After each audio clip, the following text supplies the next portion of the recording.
एक नामी यूनिवर्सिटी में एडमिशन मिलना किसी भी घर के लिए बहुत बड़ी बात होती है, लेकिन इस नौजवान को सिर्फ 10,000 रुपए के सफर खर्च के लिए अपने ही बाप के सामने घुटनों पर बैठना पड़ा। असल में 10 साल पहले ये परिवार पूरे गांव का सबसे गरीब घर था। माँ गंभीर बीमारी में बिस्तर से लगी रहती थी। इलाज के लिए बाप ने सूदखोर से कर्ज ले लिया। एक दिन बाप का जन्मदिन आया, लड़के ने स्कूल छोड़ दिया और गलियों में खाली बोतलें चुनने निकल पड़ा। उसका इरादा साफ था, बाप के लिए एक छोटा सा केक और माँ के लिए दर्द की दवाइयाँ खरीदनी थी। कबाड़ी वाले मालिक ने उसकी हालत देखकर चुपके से कुछ पैसे ज्यादा दे दिए, लेकिन वो रकम घर के झकमों के सामने समंदर में बूंद थी। उसी रात सूदखोर के गुंडे दरवाजे पर आ धमके। उन्होंने केक जमीन पर फेंक दिया और बाप की टांगें तोड़ दी।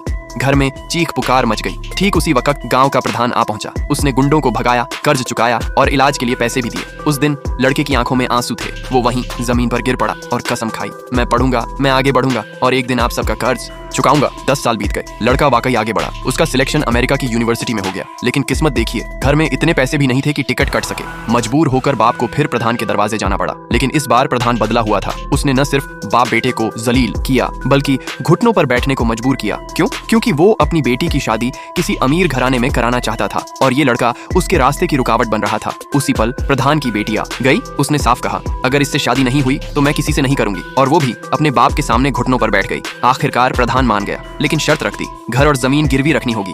ये सुनते ही लड़का उठ खड़ा हुआ। उसकी आवाज कांप रही थी, लेकिन इरादा मजबूत था। उसने कहा, 3 साल, बस मुझे 3 साल दे दीजिए, मैं जरूर कामयाब बनूंगा। अपने माँ बाप को इज्जत से घर वापस लाऊंगा। कुछ दिन कठिन होंगे, लेकिन अमन की जिंदगी कभी मुफ्त नहीं मिलती। आगे क्या हुआ जानने के लिए कमेंट में लिखो नेक्स्ट।